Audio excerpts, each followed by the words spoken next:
प्रथम सुनहि जन जतन ते, कीर्तन कीन्हे नाम।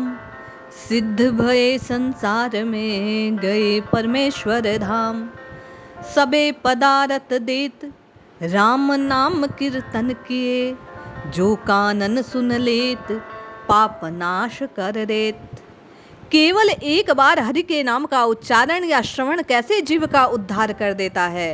देवर्षि नारद और जीवात्मा की ये कथा इस भाव को प्रकट करती है। जय श्री हरि। पूज्य गुरुदेव के चरणों में बारंबार प्रणाम। चहु जुग चहु श्रुति नाम प्रभाव, कलि विशेष नहीं आन उपाऊं। चारों युगों और चारों वेदों में नाम का प्रभाव है, परंतु विशेषकर कलिकाल में केवल और केवल हरि के नाम को, राम नाम को छोड़कर और कोई उपाय नहीं इस भव से तरने का। इसकी पुष्टि सब जगह, सब श्रुतियों में, पुराणों में प्रकट होती है। हरे नाम हरे नाम हरे नामेव केवलम, कलो नास्तिव नास्तिव नास्तिव गति अन्यथा। गोस्वामी जी महाराज कहते हैं कि अकथनीय अनुपम ब्रह्म सुख को चाहने वाले योगी जन, आप क्यों व्यर्थ ज्ञान रूपी प्रपंचों में पड़े हैं। आप केवल जिह्वा से राम नाम जाप कीजिए, फिर आपको स्वयमेव अकथनीय व ब्रह्म सुख अनुभव होने लगेगा। बाबा कहते हैं, नाम जी है जपि जागहि जोगी, बिरति बिरंचि प्रपंच वियोगी। ब्रह्म सुखई अनुभही अनूपा, अखत अनामय नाम न रूपा। अरे उस नाम रहित, उस अनाम, उस निराकार स्वरूप को जानने का साधन ये राम राम राम राम राम की रटना है।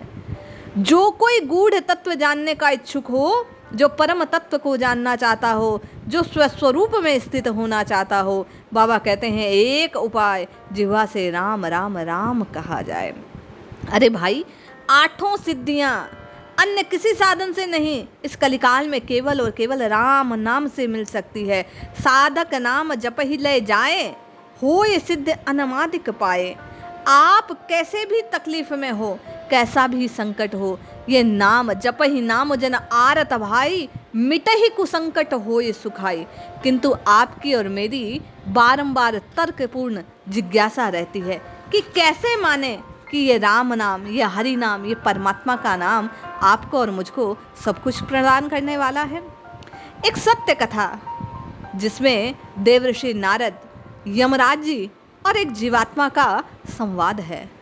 अंत समय केवल एक बार राम नाम का स्मरण किया, मरणोपरांत यम के दूत उस जीवात्मा को लेकर यमराज के सम्मुख पहुंचे। चंद्रगुप्त से यमराज जी ने प्रश्न किया कि देखो भैया, इसकी बैलेंस शीट, जीवात्मा के शुभ अशुभ कर्मों का ब्यौरा दो। कहा, भगवान, इस दुरात्मा ने कभी भूलकर कोई सत्कर्म नहीं किया, किंतु केवल एक बार राम नाम का उच्चारण इसका शुभ कर्म है। यमराज जी विचार करने लगे, व्यवस्था क्या है जीवात्मा द्वारा दुष्कर्मों के फलस्वरूप दीर्घ काल तक इसे नरक की यातना दी जाए, किंतु केवल एक बार नामोच्चारण का शुभ फल इसे रियायत दी जा सकती है। तुम चाहो तो राम नाम स्मरण जन्य पुण्य का लाभ दुष्ट आत्माओं, योजनाओं भोगने से पूर्व ले सकते हो। जीवात्मा बोला, भगवान, ये आपकी कृपा है। मैं पहले राम नाम उच्चारण जन्य फल का लाभ उठाना चाहता हूँ, फिर दुष्कर्मों की जो यातनाएं हैं वो भोग लूंगा। वह जीवात्मा बड़ी चतुर। यमराज सोचने लगे, एक बार राम नाम का स्मरण का फल क्या है ये तो मैं स्वयं नहीं जानता। उसी समय देवर्षि नारद वहां से नारायण नारायण नारायण नारायण नारायण की ध्वनि करते हुए गुजर रहे थे। यमराज ने तत्काल देवर्षि नारद को प्रणाम किया और उन्हीं के सामने इस शंका का समाधान प्रस्तुत करने के लिए कहा। धर्मराज ने देवर्षि नारद को स्मरण करते हुए कहा, श्री कृष्ण गोविंद हरे मुरारी, हे नाथ नारायण वासुदेवा। ये संकीर्तन करते करते, वीणा बजाते हुए आप पधारे हैं। आप अभिवादन के पश्चात देवर्षि नारद से प्रश्न करने लगे यमराज, हे देवर्षि, केवल एक बार भगवान नाम का स्मरण का फल बताने की कृपा करें। देवर्षि बोले, भाई, मैं तो रात दिन हरिगुण गाता हूँ, मस्त रहता हूँ, एक बार राम लेने का क्या फल होता है मैं क्या जानूं। चलो जगत पिता ब्रह्मा जी की ओर मुख किया जाए। देवर्षि नारद यमराज को लेकर ब्रह्मा की सभा में पहुंचे। तीनों विचार करने लगे। प्रश्न का उत्तर परम पिता ब्रह्मा के पास भी ना था। ब्रह्मा जी बोले, देखो भैया, सृष्टि की रचना मेरा कार्य है, इससे मुझे अवकाश नहीं होता। ये फल वल की चिंता मुझे नहीं होती, ना मैं जानता हूँ, ये तुम्हारा डिपार्टमेंट, तुम जानो। अब प्रश्न वहीं का वहीं ब्रह्मा जी से यमराज और देवर्षि नारद जिज्ञासा रख रहे हैं। ब्रह्मा जी बोले चलो, इस राम नाम को रटने का, हरि नाम को रटने का अभ्यास तो देवादिदेव महादेव को है, शंकर जी के पास चलते हैं, जरूर वे कुछ करेंगे। सब लोग रात दिन राम राम की रटना करने वाले, श्री राम जय जय राम, राम नाम संकीर्तन करते हुए राम नाम की महिमा को जानने के लिए, राम नाम के मर्म को जानने वाले देवादिदेव शंकर के सम्मुख कैलाश पर पहुँचे।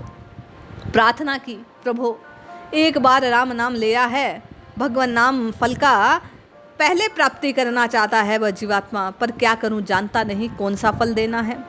महेश्वर बोले अरे ये भी कोई नई बात, इसका समाधान तो जिसका नाम है वह स्वयं कर देंगे, चलो वैकुंठ। पांचों मिलकर वैकुंठ पहुंचे। पुराना प्रश्न वैकुंठनाथ भगवान विष्णु के समक्ष सबने एक स्वर में दोहराया कि हे नाथ, आपके नाम को एक बार जपने का क्या फल होता है।